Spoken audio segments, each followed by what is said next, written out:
Hey, everybody, welcome back to the Benefits Cooldown. That's Ed Legande. I'm Eric Silverman. And Ed, I got a question. I always got a question. Dude, is virtual care here to stay? I mean, dude, it got so popular. Makes sense during the pandemic.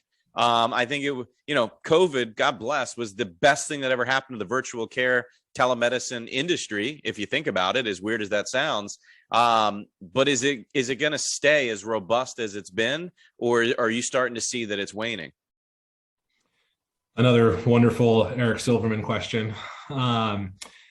So I think the best way to kind of look at this, in my point of view, is to kind of rewind and see, was virtual care taking off prior to the pandemic? And it was.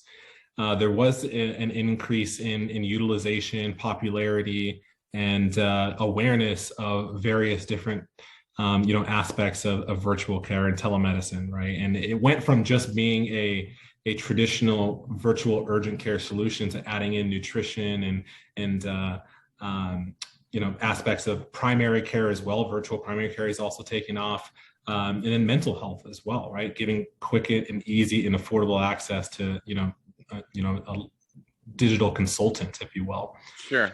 Obviously, the pandemic was a catalyst in just exploding the utilization because it wasn't as easy to go in person anymore, especially when you can really think about, is this something that could be triaged from the comfort of my own home, right?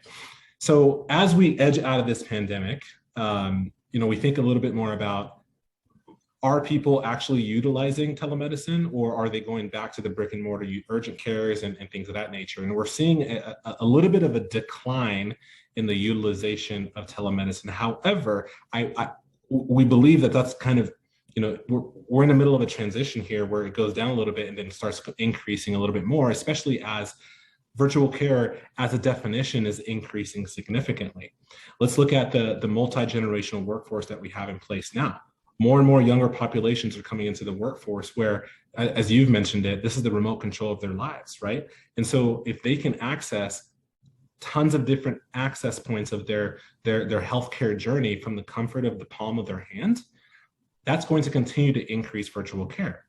Most of the people, in our generation, as well as younger generation, Gen Z, to be more specific, don't even have a primary care physician, right? So if they're not going to primary care physician, partially just because they just don't want to go, another way to do that is by having actual virtual primary care in the mix. And so you basically get this integrated model, assuming you have the right solutions in place, but an integrated model where you can have your urgent care, a virtual primary care solution, and then of course, ways to dispatch people to the comfort of your own home. So we are changing the way healthcare is being delivered from a virtual perspective, but still giving access to the in-person needs as much as possible. So that's a long-winded answer to your question, but is it here to stay? Honestly, absolutely, I believe so.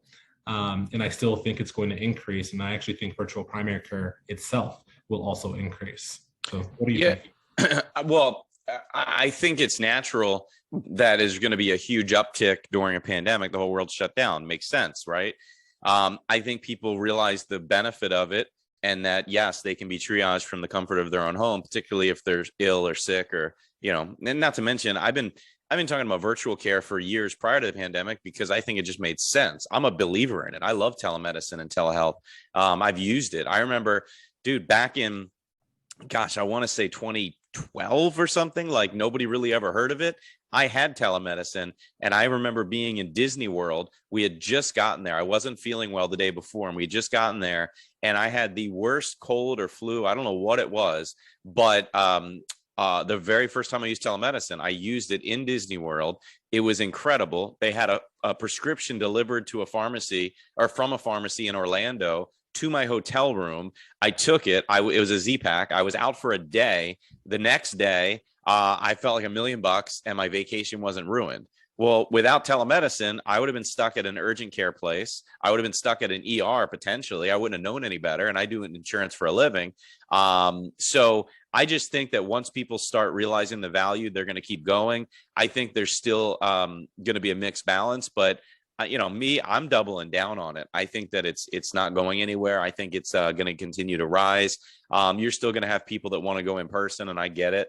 But particularly if there's no or a very low copay, Why would you want to be in a waiting room full of sick people, other sick people with other problems that you don't have, if you can avoid it by just calling telemedicine? Like I said, I'm a fan. My wife, my kids have used it through us. And I know every time we placed it, clients rave about it. So anyway, good topic. I'm glad I thought of it. Haha, wink, wink, nod, nod.